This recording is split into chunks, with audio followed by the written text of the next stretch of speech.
I am on the southwest coast of Ireland in a place called Goleen in West Cork, and I was swimming in this bay here, which is Castle Point. I just had a lovely swim, but then I noticed when I was finished swimming that up the top of the hill here is a gallery, an art gallery, and it's run by a guy who has a bit of a history in popular music apparently.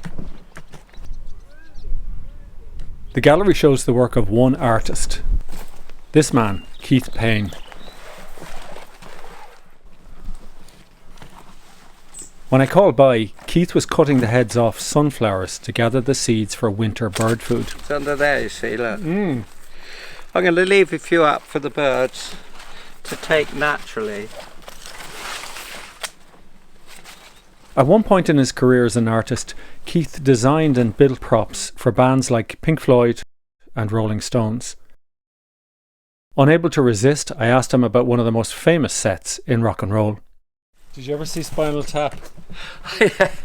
A lot of times on the tour bus. Tell me you didn't make that little yoke that they brought down the Stonehenge. I could have, easily. I love that. I could have. 4 a.m. when you strike the set and everybody crashes into the tour bus or the plane or something, on goes Spinal Tap. Almost every night. And everybody falls about laughing again. Oh gosh.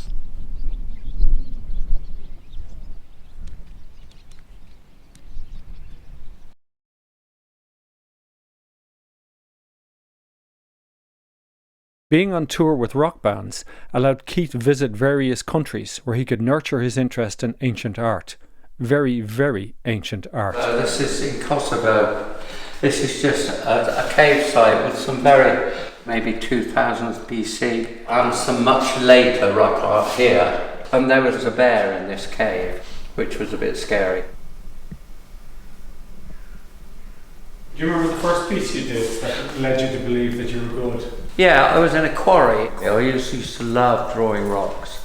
When I came back and I showed it to my mum, and she said, "Oh, you should show that to somebody." I showed it to a doctor and he bought it. And I thought, "Oh right, that's it, I'm on." Fantastic. What age were you? I don't know, about 8, 10, something like that. That's brilliant.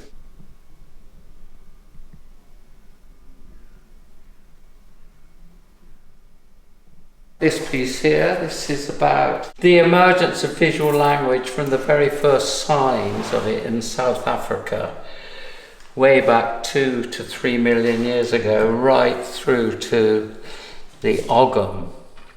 It goes through Paleolithic, Neolithic, the whole thing. All these symbols are all a language. And when you get to Ogham, from there to the top, it says visual language in the first written language of Ireland.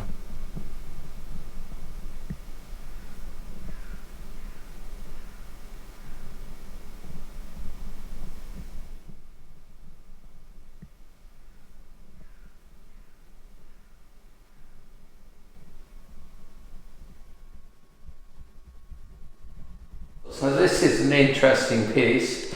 Every image on this ball, which represents the world, can only be seen from space. So all these images that you can see on here cannot be seen from the ground. This man is 3 miles long. He's an Australian Aboriginal throwing a stick. These are in Libya. Some of these are really huge. And when you see something like that, is it a spiritual moment for you? Absolutely, oh my God, really? Oh God, yes. Suddenly, especially as you're out there, I mean, that's the whole point about all this. You don't go to these places for any other reason than because that's where the old ones were, and the old ones always knew the best places to be for one reason or another. It could be to do with earth energy, to do with beauty of the landscape. It became sacred, and once you move into those sacred places in nature, you really pick up on it, and it helps with the work that you're doing. Tell me how you pick up on it. Where is this in your body or your mind? Or yeah, it's just in the air, it's all around you. You just walk into, you go into a cathedral, you feel a bit different. Well, it's the same difference. except that it's in natural cathedrals, a lot of these places, and in caves especially. You go deep into the caves in central France, oh my God, your hair stands on end. When you suddenly turn the corner and you see a great big mammoth or something in front of you, you realise the intensity that people went through in their sort of understanding of nature. And for a man to be able to walk half a mile into a cave with a flaming thing and just in one movement draw a perfect animal, perfect, it's because it's all he knows it intimately. And there's a reason for doing it, and that reason is nobody really knows, but it is to do a spiritual moment. That's all there is to it. And is there any of your art that says that about the world today? Is there any of your art where you draw stuff that you know intimately about? Yeah, I'm doing some next door right now. Right. Do you want to show me? Well, no, it's half done. Okay.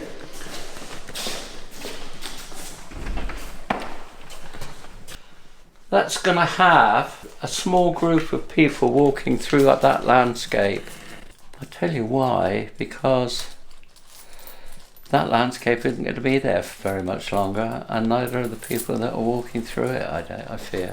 And this is another one. This is dead wet, so you can't touch this. Mm-hmm. This is just poured in enamels. So these are about climate change, or they will be when they're done. And it's about the last remnants of us, humanity, moving to God knows where, the end of the line. Who knows? Anyway, that's enough. You're pessimistic about it. I'm a bit, aren't you? God. Oh God, I need to try and have a bit of hope. Well, yeah, hope's one thing, but we are living in the thin end of the wedge here. You cannot get anything more beautiful. And itself is being fucked up. The fish are all going, all the creatures are being killed. The trash is coming in bucket loads. The place is getting polluted. And if you go from here east through Europe, where do you end up? Ukraine. Look at the state of that. I mean, you know, things are not great. I'm 80. You know, I've seen it. I grew up in nature. I grew up in a spiritual landscape. And it's being eroded so fast by stuff like this, by stuff like computers, by stuff like... And I use them, sure, because it's a great source of inspiration. But the true source of inspiration for me is things like that came from a tribe of Aboriginal Australians that gave it to me. And it's an old conch shell, and it was painted. And you can actually make a sound blowing into it. It's wonderful. The Warramiri people, they are whale dreamers. These people, they talk to whales. I saw them do it. He walked down with a didgeridoo type stick. It wasn't even proper didgeridoo. He just stuck it in the water, and the Arafura see it and blew and blew and blew. He said, just wait. And we waited 20 minutes, and the whale just lifted out the water. He said, yeah.